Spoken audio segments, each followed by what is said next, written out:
Hey guys, tonight we're stepping into a flickering world of gaslight and goose down. You're in a narrow Victorian bedroom, where shadows creep along wallpaper patterned with ivy and gilt.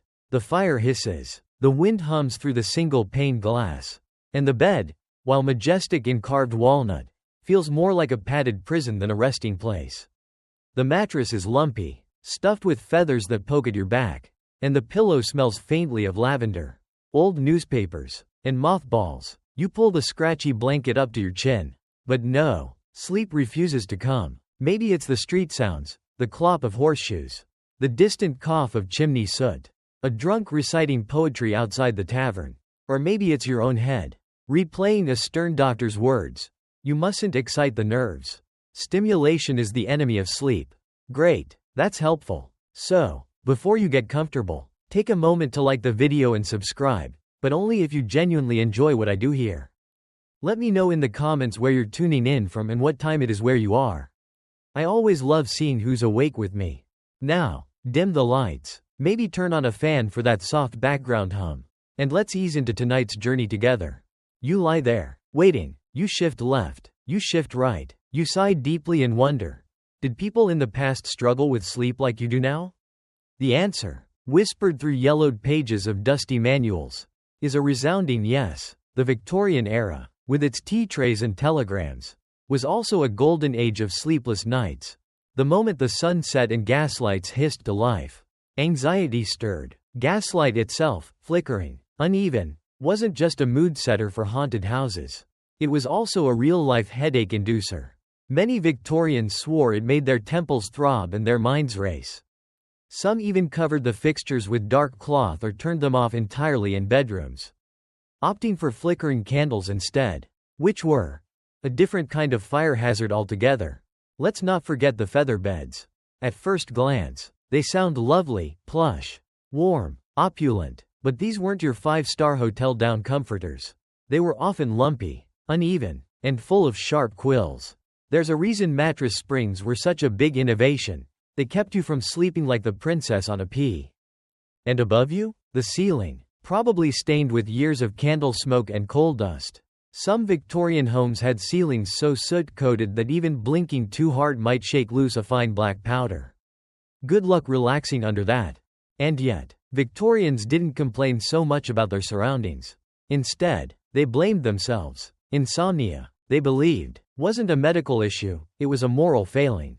A sign that your soul was out of step with your habits. If you couldn't sleep, it was likely because you had read too many scandalous novels, engaged in unseemly conversation after dinner, or perhaps taken your tea past 4 p.m. naughty. Historians still argue whether Victorian doctors truly believed insomnia came from moral decay or whether that was just their polite way of saying, "We don't know what's wrong with you." Either way, self-blame was rampant. It wasn't just, "I can't sleep." It was, "I must have sinned." And so, people developed rituals, elaborate, obsessive, vaguely superstitious pre-sleep routines. Warm socks, cooler pillows, half-hour prayers, rubbing one's temples with camphor oil while staring into a bowl of water, because sure. Why not? Some even believed placing a Bible under your pillow could ward off nightmares. Not read it, just lie on it. One fringe theory said facing your head north helped sleep because it aligned your body with Earth's magnetic field. This was suggested by certain sleep pamphlets and a few enthusiastic amateur scientists. Others disagreed. Face west, they insisted, toward the dying sun. You really couldn't win. Quirky pamphlets advertised sleep-enhancing bed frames made from cedar, or copper, or in one case, velvet-lined oak, to muffle your inner turmoil. No comment. Despite the confusion, one thing united all classes: fear of being awake too long. Night was a suspicious thing. Sleep was when the soul refreshed itself. Miss it, and you risked more than just crankiness, you risked moral and physical collapse. And yet, the more they feared sleeplessness, the more elusive sleep became. It was the ultimate Victorian irony. And now here you are, on your very own feather mattress, with the blanket wrapped a bit too tightly and the gaslight hissing just loud enough to make your thoughts louder. You close your eyes, hoping it will help, but instead your mind wanders. What comes next? What did these desperate Victorians try next? In their pursuit of peace and dreams? The answer isn't counting sheep. That comes later. No. Next they tried something far more peculiar, counting chimneys. You open your eyes. Still awake. Of course. You try the old trick one of the pamphlets mentioned. Count the chimneys along your street. Not sheep, chimneys. The logic? Chimneys are real, tangible, and anchored to your known geography. Sheep are just woolly figments. Apparently too rural for the refined Victorian mind. So, you picture the street outside. The row of tight terraced homes. Red brick and slate roofs. 1 chimney. 2 chimneys. 3. Did the Baker family install a new flue last week? Wait, did you already count that one? Blast. You've lost the thread. Now you're wondering if the chimney sweep boy ever came back for his pay. That's Victorian insomnia in a nutshell. A mental game of distraction. Where even counting chimneys leads to worries about employment ethics and soot. And while you count, others are pacing. Through drawing rooms, down chilly hallways, past clocks that tick louder than thunder. The idea of getting up and moving about, though not widely encouraged, was, for some, a last resort, especially when a night's wakefulness could mean poor performance the next day. And worse, social disgrace. Victorian doctors were split on the causes. Some saw insomnia as purely physiological, overworked nervous systems, undigested food, poor ventilation. Others leaned toward spiritual distress, unresolved guilt, an undisciplined soul. One even blamed overexposure to railways. That's right, the constant jostling and the novel speed of train travel were said to fracture the nerves, making sleep a mere fantasy. Historians still argue whether this was sincere concern or an overreaction to new technology. And then there was the brain's newfound villain, too much thinking. Reading, especially fiction, was demonized as mental overstimulation. Novels were accused of invading sleep space with unrealistic imagery and feverish pacing. Charles Dickens himself reportedly suffered from insomnia and even rearranged his bed to always point north. Convinced it helped. One widely circulated 1880s pamphlet insisted women should never read romances after sunset. The heart stirs, it warned, and once stirred, cannot return to stillness before midnight. In other words, Jane Austen ruined sleep. Who knew? The class divide was evident too. Among the upper crust, insomnia was framed as ennui, a side effect of too many opera tickets and intellectual salons. But for the working poor, it was a matter of sheer exhaustion, ironically. The kind that makes sleep harder, not easier. If you spend all day in physical labor, your body may ache too much to relax, your belly too empty to feel safe. And if your neighbor's baby cries through the wall of your tenement flat, well, good luck. Back in your own bed, you start to realize how deeply cultural expectations shaped even the idea of rest. Sleep wasn't just rest, it was a performance, a moral test. Fail it, and you'd face not just fatigue but judgment. So you shift again. Maybe you'll try another method, like the breath-holding practice recommended in Dr. Rimpleton's Manual of Nightly Composure, a real-ish name, made only mildly less absurd by its popularity. The instructions? Inhale deeply through the nose. Hold for 4 seconds. Exhale slowly. Then do it again, while imagining you're floating in a boat on a moonlit lake. Seems simple, unless your bed partner is snoring like a wounded walrus. In which case, the only floating image you can muster is of pushing him off the boat. Oh, and speaking of boats, the Victorians also believed sea air helped induce sleep. Entire medical colonies popped up on coasts, where the wealthy could take the sea air and hopefully nap beneath wool blankets in giant wicker lounges. Nurses would roll you right out onto the promenade like a decorative corpse. Another fringe idea? Spinal cooling. It was believed that wrapping the spine in cool, damp cloths would slow the nerves and encourage nocturnal surrender. Think of it as a Victorian ice pack for your soul. All this fuss, just to catch a few hours of unconsciousness. And yet, despite all the effort, most advice came with a caveat: if sleep doesn't come, don't force it. Forcing sleep was seen as vulgar. One must allow the body to drift into slumber as a leaf upon water. Wrote one poet-physician. Apparently, even medical advice came in rhyme. So, you give up the chimney game. You try the breath thing. You kick the blanket off. Then pull it back on. Because the room's cold and the fire's died. Your feet are freezing. Your head is warm. You're the human equivalent of a tepid pudding. And still, no sleep. Time to call in reinforcements. Liquid ones. Bottled, sweetened, and sold in every corner chemist shop. Welcome to the age of patent potions, where every label promised a dream. And none required a prescription. You shuffle over to the washstand, where a row of glass bottles lines the back like some questionable apothecary startup. Labels curl at the corners.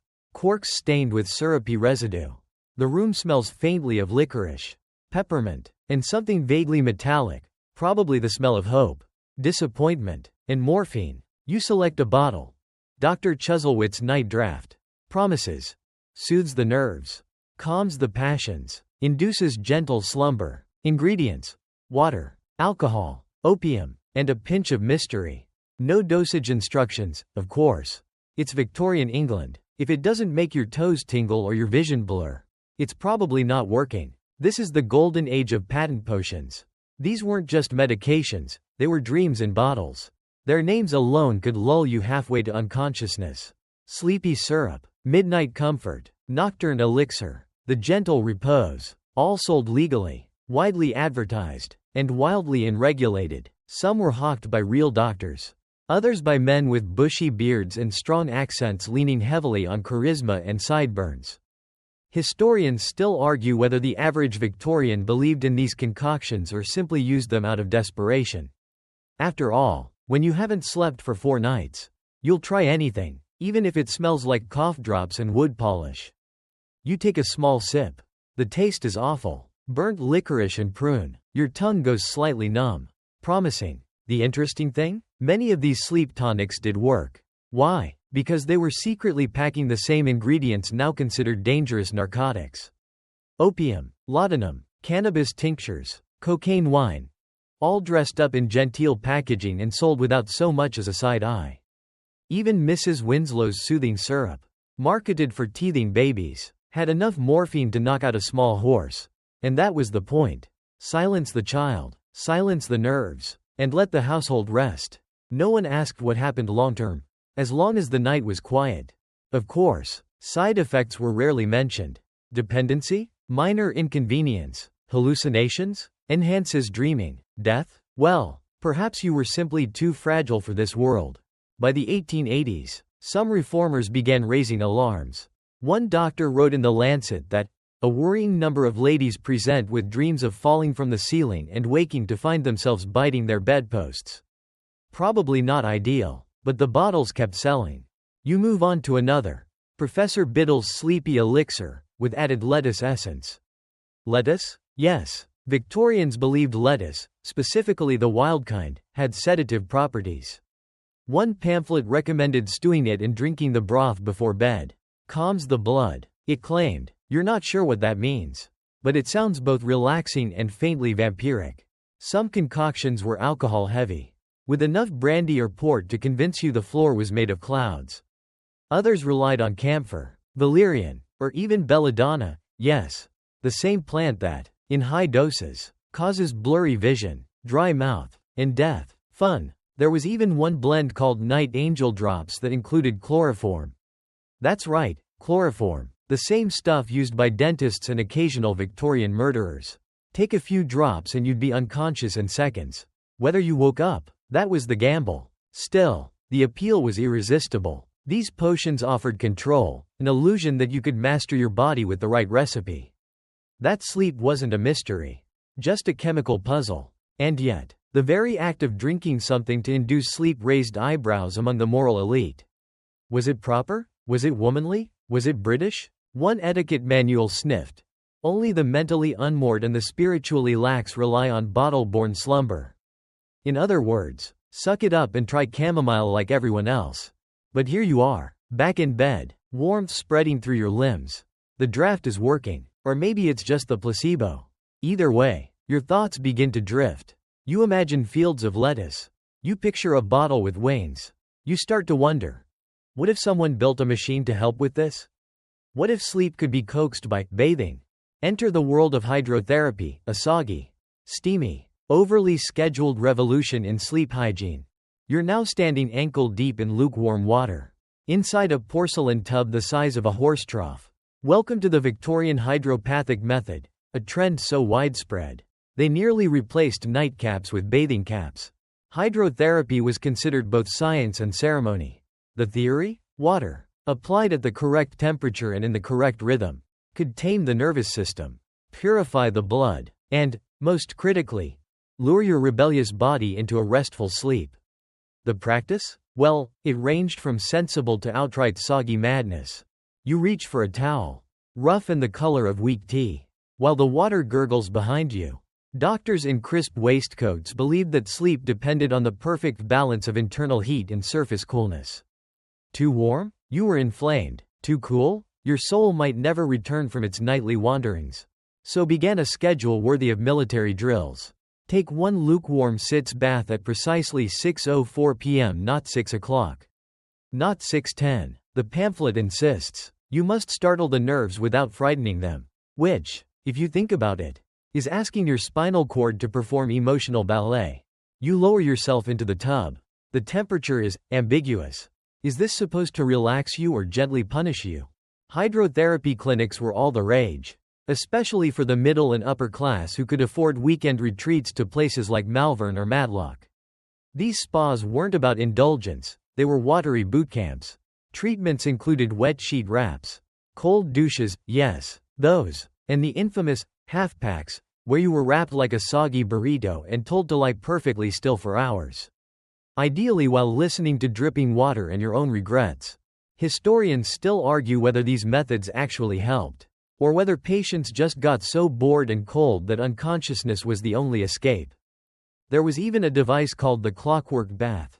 You'd lie inside a wooden box while warm water rotated around your limbs in rhythmic waves. Powered by a system of pulleys and weighted levers. It looked like something between a guillotine and a Rube Goldberg machine. The goal? Induce sleep by mimicking the sensation of gentle rocking. The result? Mild trauma, most likely, but also occasional success. One fringe practitioner believed all hydrotherapy was enhanced by silence, claiming that the sound of conversation interfered with the oral vapors needed to lull the brain. Another insisted you chant Psalm chapter 4 aloud while bathing. There was no consensus, just steam and soggy prayer. Of course, at home, people tried to replicate these experiences on a budget. Buckets of cold water, footbaths with vinegar, damp cloths applied to the forehead while lying on linoleum. Your average Victorian bedroom could double as a very inefficient spa. And let's not forget the feet. Cold feet were considered one of the great enemies of sleep. No man may dream who has frozen toes, said one 1870s health writer. Slippers stuffed with herbs, stone-warmed socks, and even heated bricks wrapped in flannel were deployed to combat this nocturnal menace. You try one now, placing a hot brick at the foot of your bed. Careful not to let it touch the blanket directly, unless you're fond of waking up to the smell of smoldering wool. It radiates comfort. For a moment, you imagine you could drift off. But the ticking of the mantle clock grows louder. Or is that your heart? And then there's the matter of air.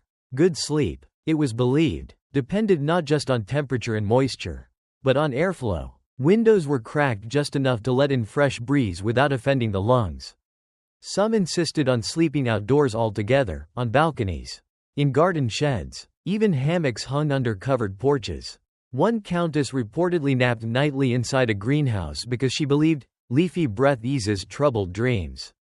By now, your bathwater is cool, your limbs feel heavy, but your mind is still doing somersaults. You dry off, you yawn, and then you catch sight of your bedpost, where bundles of dried herbs have been carefully tied with ribbon. You'd nearly forgotten about those. Lavender, chamomile, rose petals, the herbal hangings, part fragrance, part folk remedy, part home decor. Sleep cures had just entered your nose.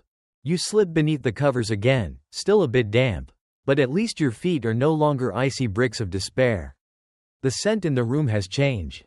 It's subtler now, floral, faintly grassy. That's the bundle of herbal hangings swaying gently on your bedpost, giving the air a polite whisper of lavender and something that might once have been mint. Victorians adored their herbal remedies.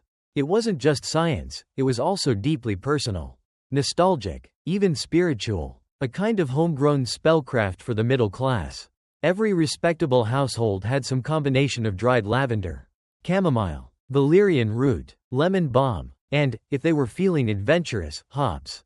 The same plant that flavors beer. Yes, in the Victorian world, your pillow might smell like a pub. You tug the blanket higher. Comforted. For Victorians, darkness was sacred, not just any darkness, though, engineered darkness. Heavy velvet curtains were a must.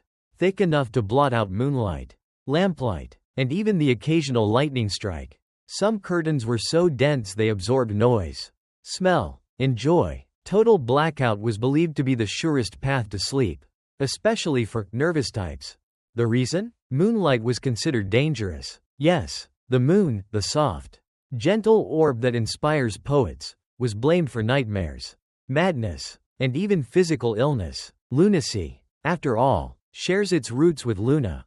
Historians still argue whether these fears stemmed from superstition, early medical theories, or Victorian boredom taken a bit too far. To defend against these lunar attacks, some people lined their windows with black oilcloth. Others tacked up wooden shutters that made bedrooms resemble medieval dungeons. And if you couldn't afford those, you could always just sleep with a napkin over your eyes, or a small towel. One popular sleep mask design was made of rabbit fur and ribbon. You looked like a bandit headed to a tea party. The room also had to be silent, or at least filled with good noise. Enter the era of sleep sounds. While we have rain apps and white noise machines, Victorians improvised. A ticking clock, a softly crackling fire, the gentle rattle of dry seeds in a pouch hung near the headboard. Yes, that was a thing. One particularly artsy pamphlet recommended hanging an empty birdcage near the bed, so that the soft wheeze of swinging wires could lull you. You can almost hear the frustration in that invention. Please, just give me something to listen to besides my own thoughts. You roll to your side and breathe in again. Lavender, slightly stronger now. One of your bundles must be closer to your nose. That's good. Lavender was beloved by Victorian herbalists for its supposed nerve-calming effects. Women were encouraged to steep it in hot water, dab it behind their ears, rub it on their temples, or simply tuck sprigs under their pillows. If you smelled like a floral arrangement at a funeral, you were probably doing it right. There were, of course, stranger herbs too. Some people swore by mugwort, a plant once used in pagan rituals and believed to bring dreams so vivid they bordered on prophecy. One spiritualist wrote, "If you dare sleep with mugwort beneath your pillow, beware the truths revealed in your slumber." Fun bedtime reading. More practical households might steep chamomile and sip it warm before sleep. It was gentle, familiar, and didn't leave you hallucinating the future. Valerian root was stronger, often described as smelling like old socks marinated in licorice, but powerful nonetheless. If you could get it down, it might knock you out. But for the working poor, the herbal solution was sometimes more wish than reality. Fresh herbs cost money, time, space to dry and store. So many relied on what they could scavenge: wild rosemary, dock leaves, even crushed grass. One recorded remedy involved boiling hay in milk, straining it, and drinking the warm liquid. Sleep follows quickly, it claimed, or stomach distress, sometimes both. You shift your pillow, half expecting a mouse to crawl out from the stuffing. It's just a figment. Don't worry. Many pillows were stuffed with straw, feathers, or wool, some fragrant, some not, but scent was half the battle. If the air around your nose was sweet, Victorian wisdom said, your dreams would follow suit. And if herbs failed, well, there was always ritual. One family reportedly whispered the same phrase every night before bed: return to peace. Return to peace, a kind of mantra to signal the brain that it was time to shut down. Another household rang a small silver bell before retiring, one ding per person. A bedtime chime that said, let the house fall silent now. You imagine ringing one now. A soft ding, a sigh, and for a moment, you almost feel sleepy. Almost. But then your stomach rumbles. You forgot something crucial to the Victorian sleep recipe: the midnight snack. The rumble in your stomach grows louder. Not quite a roar, more of a dignified protest. Your body, like a Victorian butler, is gently but firmly suggesting it requires refreshment. And so you rise, wrap a shawl over your nightclothes, and tiptoe toward the pantry. It's time for the most underestimated part of the Victorian sleep ritual: the midnight snack. Forget chocolate chip cookies and warm apple pie. This is a different kind of nosh. You open the larder door and select your options carefully. A thick slice of day-old toast. Slightly stale. Dry as a brick. A glass bottle of milk, raw. Unpasteurized. And beginning to form opinions. A pinch of nutmeg. If you're feeling brave. Victorians weren't just feeding their bellies before bed, they were feeding their humors. According to prevailing health theories, an empty stomach could breed anxiety, irritability, and something called nocturnal disquietude, which sounds like a polite way to say losing your mind at 2 a.m. Milk was sacred, warmed gently, never boiled, and sometimes mixed with cinnamon, sugar, or nutmeg. Nutmeg, in particular, was believed to have calming properties, though too much could reportedly cause hallucinations, vivid dreams, and, in one rare case, spontaneous rhyming. Historians still argue whether this last bit was poetic exaggeration or a documented side effect. You take a cautious sip. The milk is fine, slightly grassy. You pretend it's soothing as you nibble your way through the hard toast. Victorian toast wasn't meant to delight. It was a delivery system, something to anchor your stomach to the earth. Like ballast in a ship. No jam, no butter. If your toast had flavor, you were doing it wrong. Doctors at the time even argued over what type of bread was most conducive to sleep. Some preferred rye, others swore by wheat. One eccentric fellow believed crumbling dry oatcake into warm milk made a nightly gruel fit for angels. You imagine the angels politely declining. If toast wasn't your thing, there were alternatives. A boiled egg, a sliver of cold beef, a spoonful of barley water. One enterprising magazine recommended 1 teaspoon of cod liver oil followed by a plum. Equal parts horror and hope. The timing of these snacks was critical. Too early, and you'd be hungry again. Too late, and the body might confuse digestion with panic. Some manuals insisted on bedroom service, placing a covered plate on the nightstand before retiring, so you wouldn't have to rise if hunger struck. A Victorian version of room service. Minus the silver domes and plus the risk of sleeping on crumbs. One curious trend? The dream biscuit, sold by a few select bakeries. This was a small, dry cookie made with poppy seed, rosewater, and something suspiciously laudanum adjacent, wrapped in paper printed with lullabies. It was meant to be eaten with your eyes half closed and your soul halfway to slumber. The ad copy read, "Sleep well. Dream gently. Rise refreshed." No promises, of course. You finish your snack and return to bed. Crumbs dusting your sleeves like snow. You lie back, full, but not too full, and let the warm milk settle like a blanket inside your belly. Now, the theory goes, your nerves should calm, your thoughts should slow. But of course, this is Victorian England, and nothing is ever quite that simple. You feel the familiar pull of wakefulness creeping in. Despite your efforts, your bath, your herbs, your toast, you are, tragically, still awake. What now? If you were braver, you might reach for one of those little pills in the drawer. The ones wrapped in paper and labeled with a modest but ominous flourish. Chloral hydrate, for nightly use only. But you hesitate, because while these little white pills offer sleep, they also come with something far less gentle, risk. Yes, the Victorian nightstand was a pharmacy, but not a particularly safe one. You turn toward the drawer, wondering, how desperate did people get for sleep in an age when even the medicine could be fatal? You're about to find out. You hesitate, hand hovering just above the nightstand drawer like it might bite. Inside, nestled among handkerchiefs and a pocket-sized New Testament, is a small folded paper envelope. Its label is delicately printed in cursive, chloral hydrate, for sleep and nervous excitability. Below that, in smaller print, dosage, use cautiously. Effects may vary. That, dear insomniac, is Victorian code for, take one. Maybe don't. Welcome to the murky world of dreamless drugs and dangerous doses, where sleep was purchased at the edge of a chemical cliff. You unfold the paper. Inside are a few chalky white pills, roughly the size and color of mothballs. This is chloral hydrate, the air is not so gentle giant of sedatives. First synthesized in the 1830s and popularized by mid-century physicians. It quickly became the go-to for the sleep-deprived elite. Why? Because it worked, at least. Until it didn't. Chloral hydrate acts fast. It's one of the first true hypnotics, not just to calm me down, but a full-on system override. Take 1, and you'd typically be asleep within 30 minutes. Take 2, and you might wake up next Tuesday. Take 3, and you might not wake up at all. And yet, people kept taking them. Writers, poets, clergymen, housewives, even Queen Victoria's personal physician reportedly kept a supply, for occasions of mental unrest. Historians still argue whether his unrest was due to insomnia or an impossible monarch. The sedatives of the era were no joke. If chloral didn't work, there was always laudanum, a sticky, amber-colored tincture of opium in alcohol, sold in everything from glass bottles to lozenges. It was advertised as soothing, gentle, and occasionally, good for the constitution.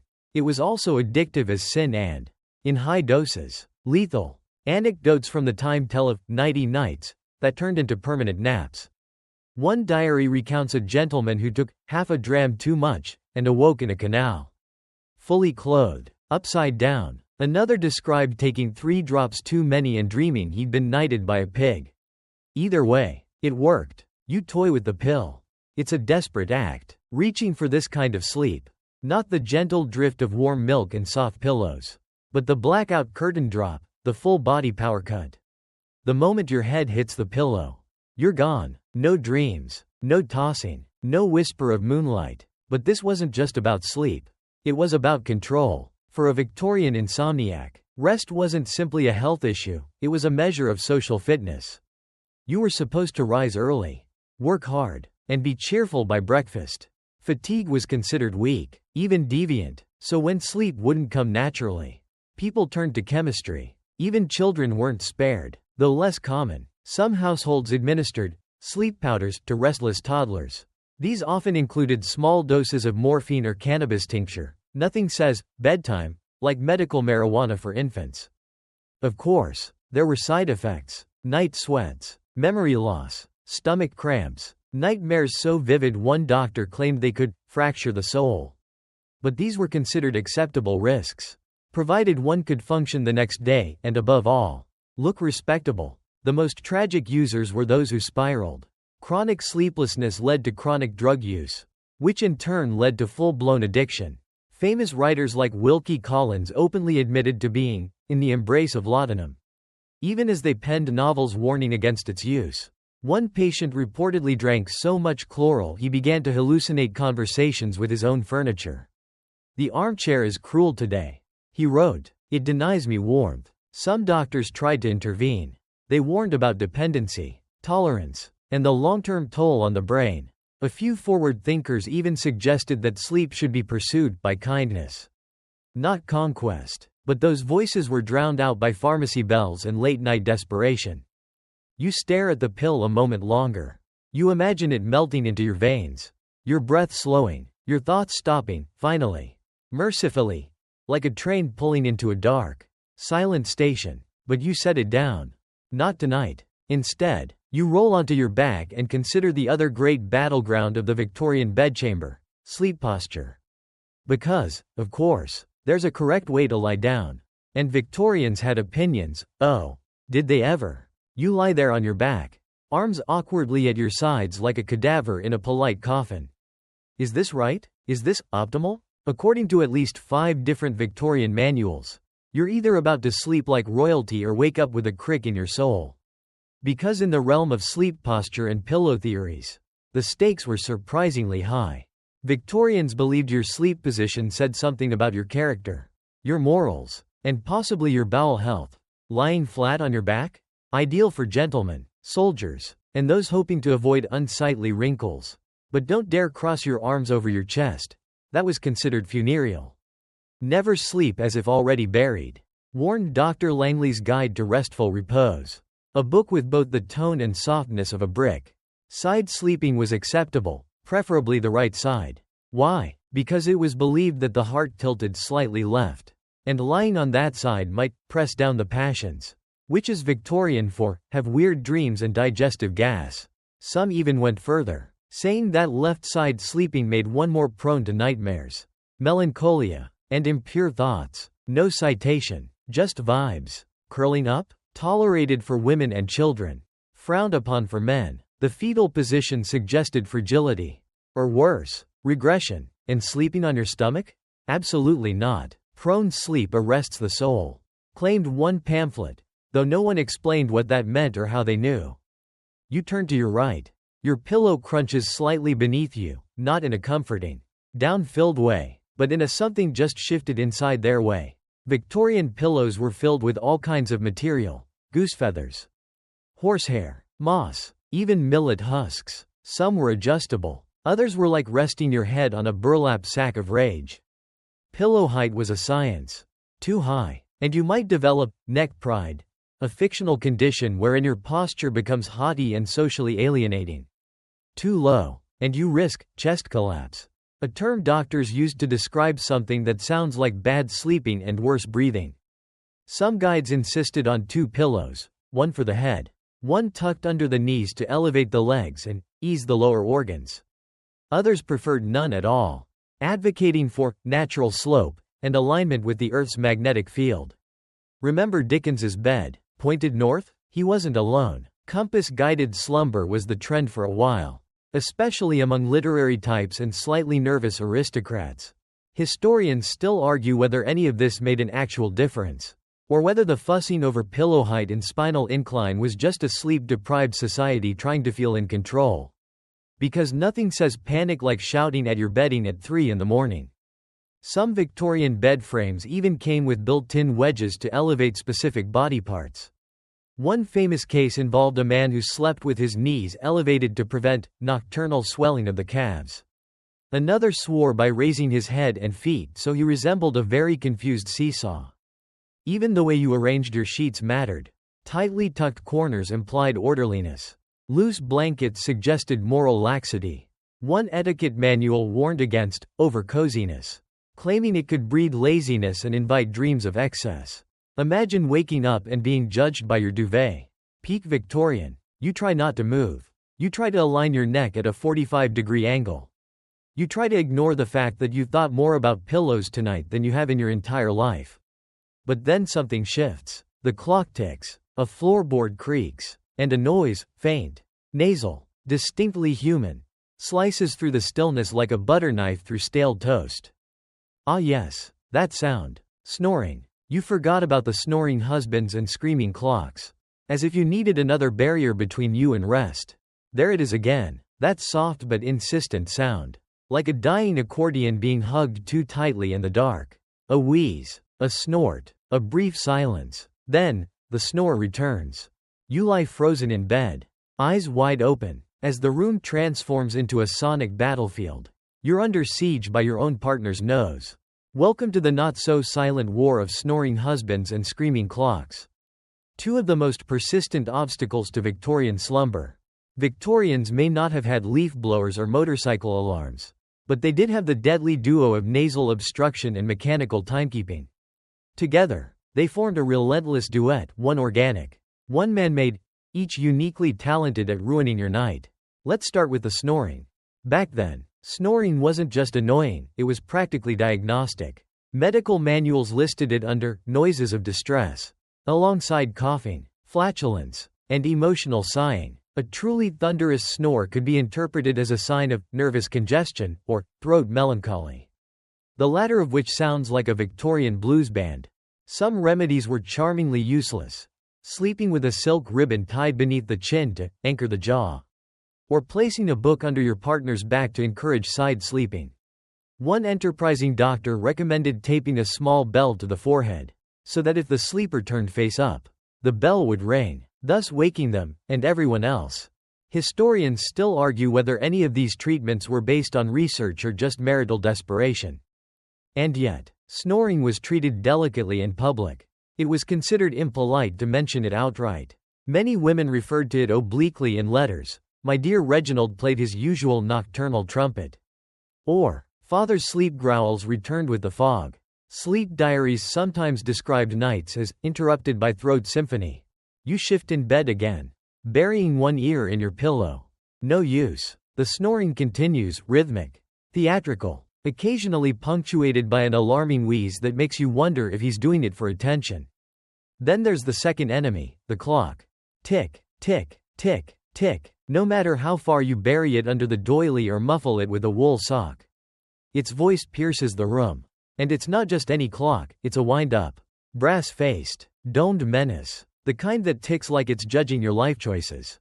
You swear it gets louder the more anxious you feel. Victorian clocks were precision-engineered. Yes, but subtle? Never. The tick was a statement. A mechanical reminder that time is passing. And you are still awake. Some clocks even chimed the hour. Loudly. Every hour. Including midnight. And 1 a.m. and 2 a.m. and each time. You jolt slightly. Heart racing. Trying to pretend it wasn't another nail in the coffin of your potential rest. One famous letter from 1878 described a particularly offensive bedroom clock that chimed, once at the hour. Twice for good measure. And thrice for pure spite. Its owner eventually dismantled it and placed it in the cellar, where it apparently kept ticking out of spite for another week. But clocks weren't always the enemy. Some insomniacs came to rely on them as company. One diarist wrote, "My clock keeps me honest. It listens. It waits. It never speaks out of turn."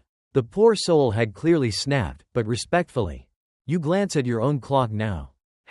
nothing. The hour when even ghosts are too tired to haunt.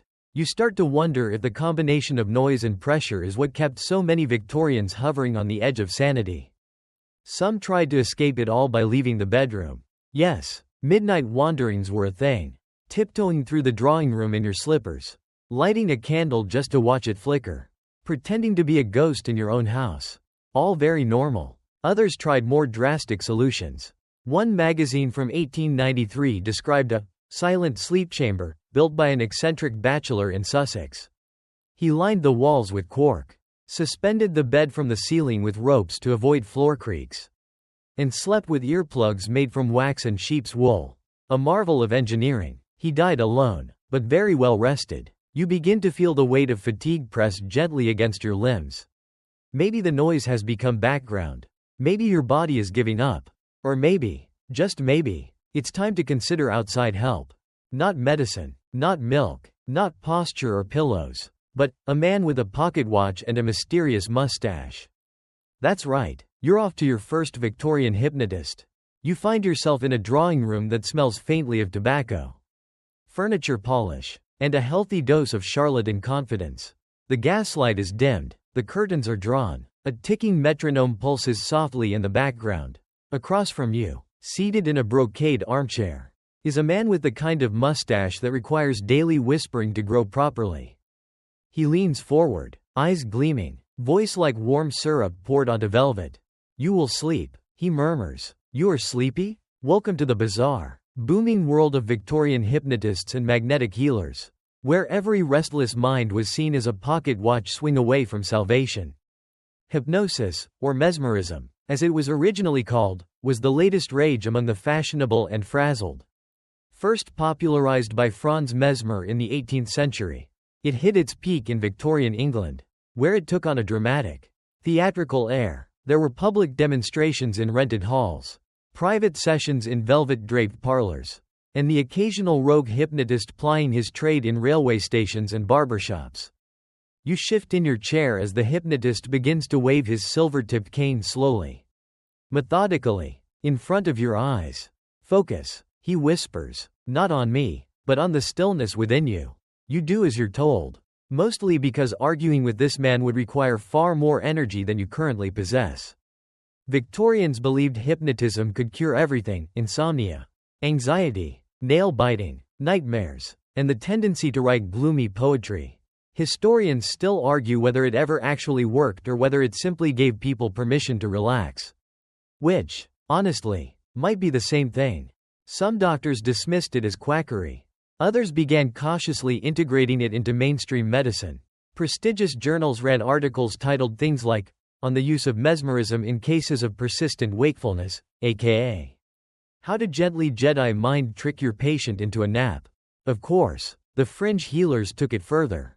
They talked about animal magnetism, an invisible force said to flow through all living beings, capable of being redirected by trained hands to rebalance the spirit and put the body to sleep.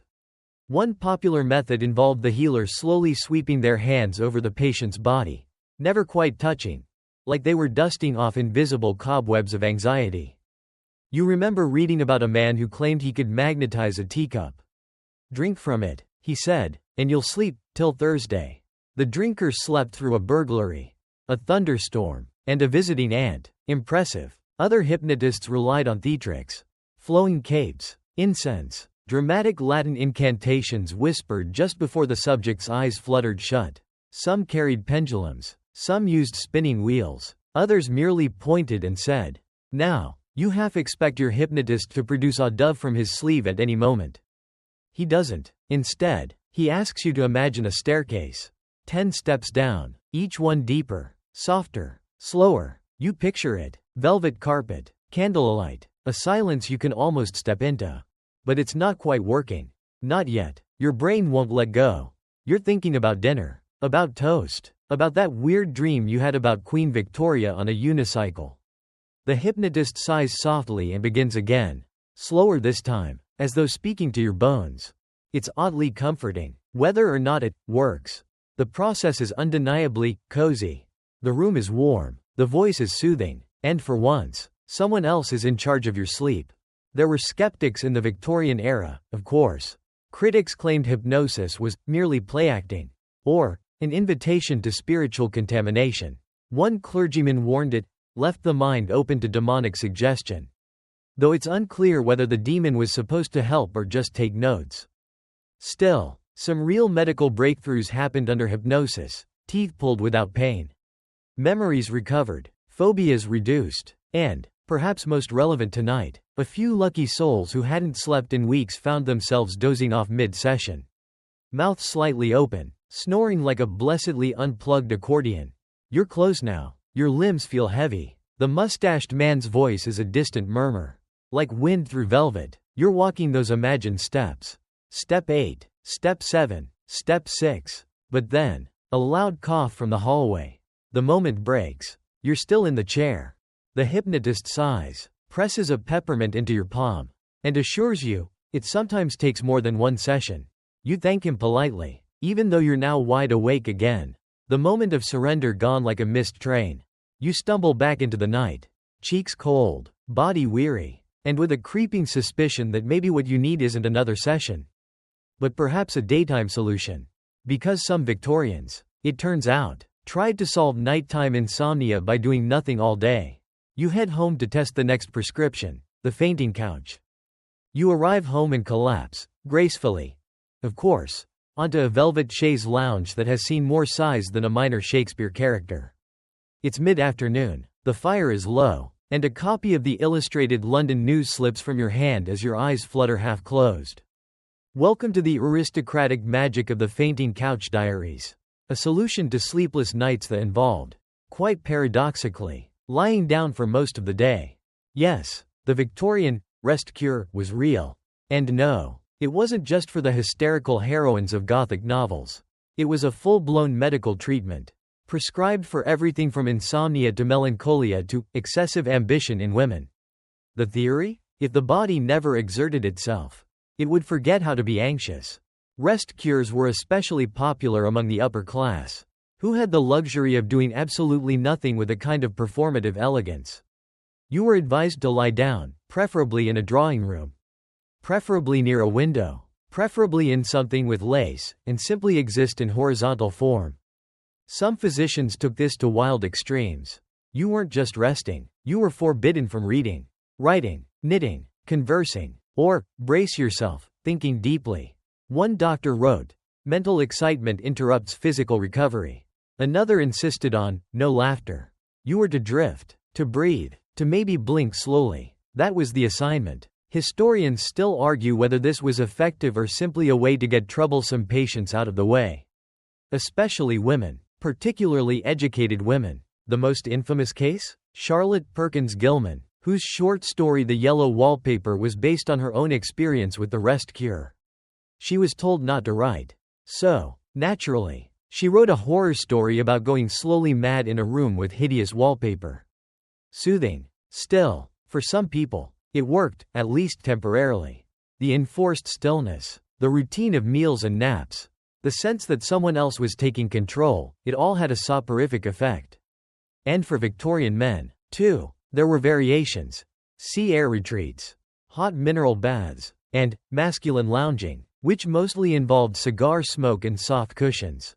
You glance at your own fainting couch. It's tufted, plum-colored, and wildly impractical. You sink back into it, trying to channel the leisure of an 1880s heiress. You fan yourself with a biscuit wrapper.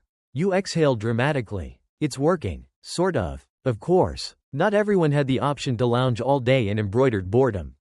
For the working class, the rest cure was a fantasy, one found only in serialized novels and overheard gossip. A luxury of time, space, and societal permission. But back in the parlors of the well-to-do, entire days could pass in a fog of napping, sighing, and eating soft foods from porcelain bowls. One particularly committed rest cure practitioner wrote, "I lay so long upon the sofa that I feared the upholstery had absorbed my soul." Poetic, and also vaguely concerning. Resting wasn't just medical, it was fashionable. Fainting couches, divans, and daybeds became standard pieces of furniture.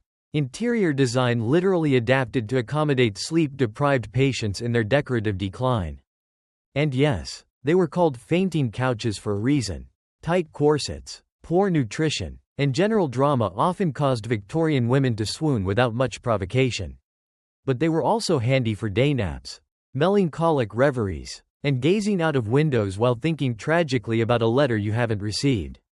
Some women took this lifestyle to heart. They had napwear, specifically designed for afternoon rest, soft gowns, shawls, and slippers that were neither quite pajamas nor quite presentable. You dressed to nap. It was a vibe, but even rest had limits. For some, the long days of nothing led to long nights of overthinking. When your whole life is lying down, night becomes just more of the same. And so, sleep stayed elusive. You lie there now, the fire dim, the sky darkening outside, your eyes are tired, but your mind is awake. Again, you've been upright for perhaps 97 minutes today. The math doesn't check out. And that's when you wonder, what about those who couldn't rest? Who didn't have couches or parlors or someone bringing them tea on trays? What about the sleep poor? Because in the tenements, attics, and alleyways of Victorian cities, insomnia wasn't a delicate affliction. It was just life. You sit up, brushing biscuit crumbs from your lap, and stare into the dimming firelight. The room is quiet, padded, safe, but somewhere not far beyond your window. Across the cobblestone alleys and behind soot-blackened brick, a different kind of night unfolds. This is the world of class, cures, and the sleep poor. While the upper crust languished elegantly on fainting couches, the working poor faced a nightly routine that was anything but restful. For them, insomnia wasn't a curious ailment discussed over tea. It was a natural result of hard labor, bad air, and too many people in one bed. Let's start with space. In many urban neighborhoods, especially in London's East End, families of 6, 8, even 10 squeezed into single rooms. Children slept 2 or 3 to a mattress. Adults took turns lying down. Privacy was a rumor, quiet, a myth, and yet, they too had to rise early and work hard. Sleep hygiene? That was a joke. The air was often thick with coal smoke and mildew. Mattresses were stuffed with hay, straw, or literal rags. In some homes, a bed was a wooden box with a sheet draped over it. And pillows? Optional. Many simply used bundled-up coats. Or nothing at all. You picture it now, a dim, windowless room, one flickering candle, 6 people snoring or shifting or murmuring in dreams. A baby cries. Someone coughs. Outside, a night watchman's rattle cuts through the dark like a cracked bell. And in the middle of it all, a woman lies awake, staring at the ceiling, or what she can see of it. She has no fainting couch, no laudanum, no lavender bundles, only thoughts, only exhaustion, and tomorrow's work waiting at dawn. Historians still argue whether the lower classes experienced more or less insomnia than their wealthier counterparts. On one hand, physical exhaustion could knock you out cold. On the other, constant stress, illness, and overcrowding could keep your mind spinning like a child's top. Some tried to make do. Folk remedies were passed down: potatoes under the pillow, onion slices in socks, whispers to the Virgin Mary. A few even tried their own forms of hypnotism, using rhythmic chants or breathing patterns learned from older relatives. One woman in Manchester reportedly placed an iron nail under her mattress to ground the devil from my thoughts. Another chewed cloves before bed. Convinced it sweetens the dreams. Was any of it scientific? Not really. Did it matter? Not really. The working class couldn't afford rest cures, herbal sachets, or patent potions, though some did save up for the occasional bottle of soothing syrup from a corner chemist. But mostly, they survived on whatever kept them upright through the next day. And yet, there was something resilient about these sleep-deprived souls. A kind of gritty defiance in the face of fatigue. You worked, you slept when you could, and you kept going. Sleep wasn't a ritual, it was a luxury snatched in spare moments. Some tenement children learned to sleep standing up, leaning against walls while their parents finished work. Factory girls napped with heads on lunch pails. Cab drivers dozed on the backs of their carriages. If there was a flat surface, someone was probably sleeping on it, or trying to. Of course, this didn't stop society from judging them. Medical journals occasionally described the poor as over-rested, accusing them of laziness due to early morning fatigue or daytime drowsiness. One particularly tone-deaf article declared, their weariness is the result not of labor, but of poor moral structure. Ah yes, the classic, you're tired because you're flawed diagnosis. You shake your head. So much of Victorian sleep science, it seems, was built not just on misunderstandings of biology, but on class assumptions. Rest was for the refined. Fatigue was for the undisciplined. But not everyone bought it. Some reformers fought back. They built modeled tenements with better ventilation. They argued for labor laws that reduced night shifts. They even started campaigns for quieter clocks in working-class housing, a small mercy. But a real one. And in between the pages of advice manuals and moralistic diatribes, you find quiet voices, letters, diaries, oral stories, of people simply trying to sleep when and how they could. The unrecorded thousands whose nights weren't filled with opium and velvet, but with courage and cobbled together rituals. You think about them now, as your own body starts to ache with the longness of this night. You've tried potions, herbs, baths, hypnosis, even a couch-based existential spiral. Maybe it's time to try something truly unusual. A little electricity, perhaps? Yes, some Victorians tried zapping themselves to sleep. And not metaphorically. You sit on the edge of your bed, staring at the small brass and ebony box resting on your nightstand. Wires coil neatly beside it, ending in 2 metal discs, one for each temple. A tiny dial sits at the center, marked from mild to hearty. You squint. The last setting is labeled Somnus Maximus.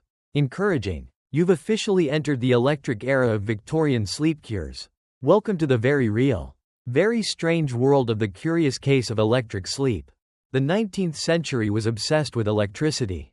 It was the miracle of the age, lighting lamps, powering trains, making frogs twitch in public lectures. If it could animate corpses in Mary Shelley's imagination, surely it could lull the living to sleep, right? Enter the electro-sleep machine, a contraption that looked like a music box had married a torture device. These machines were advertised in medical catalogs as harmless nerve regulators that would soothe the agitated brain via mild galvanic stimulation.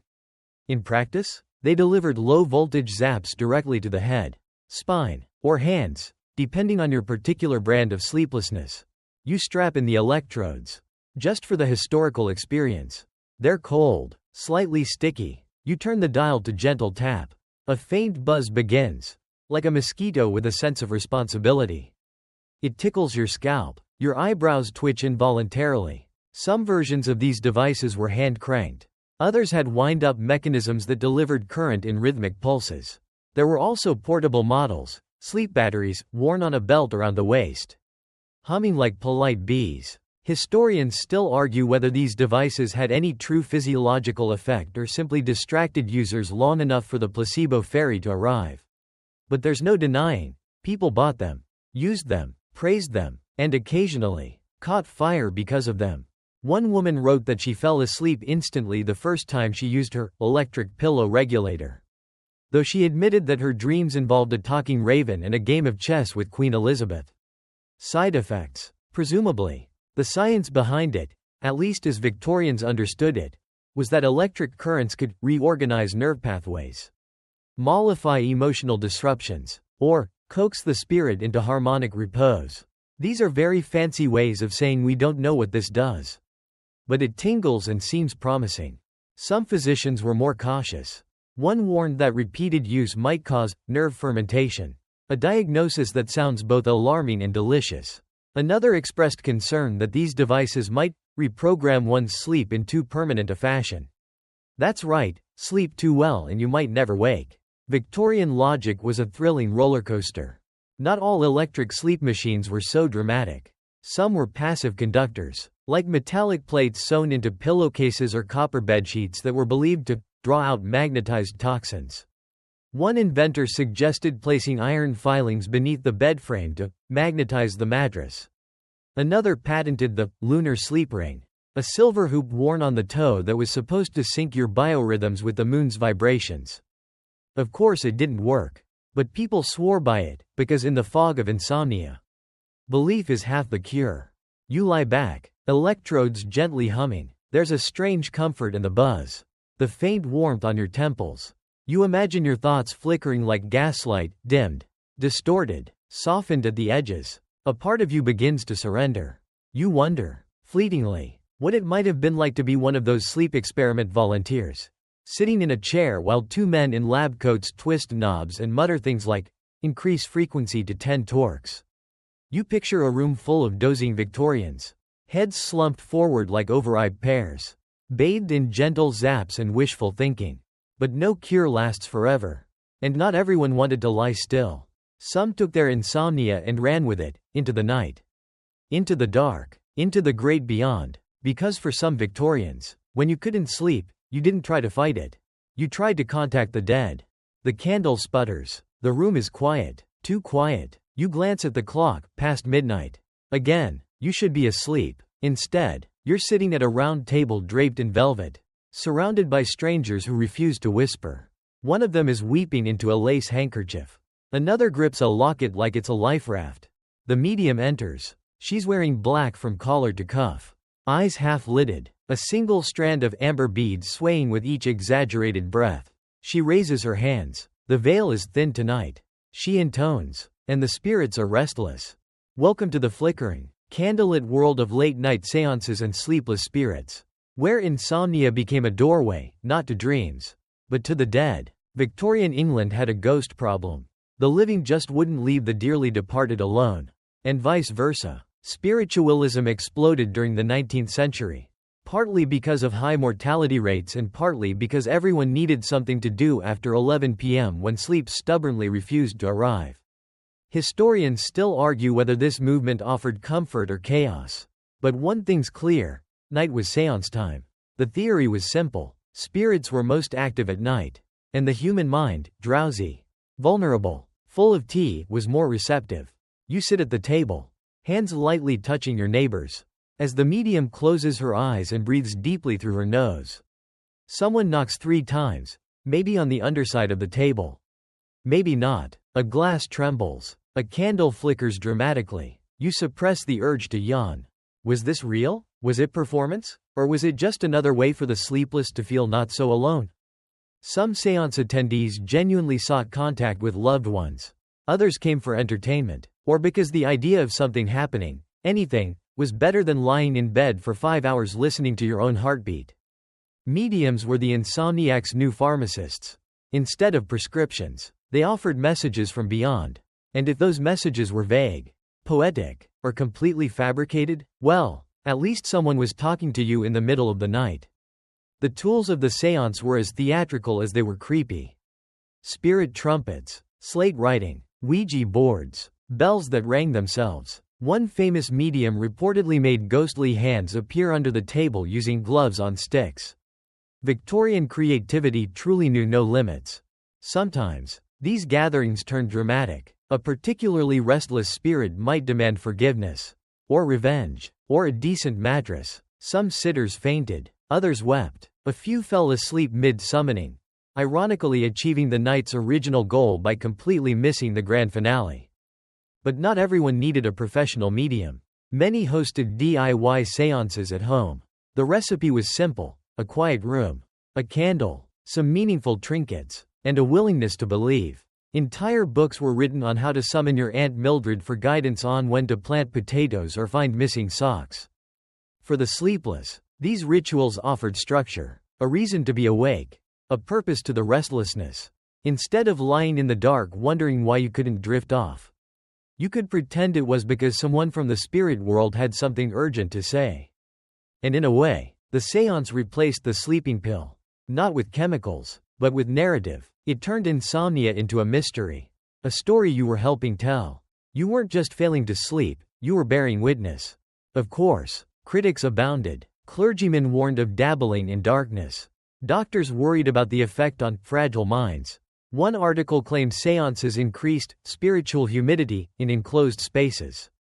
Though what that meant remains gloriously unclear.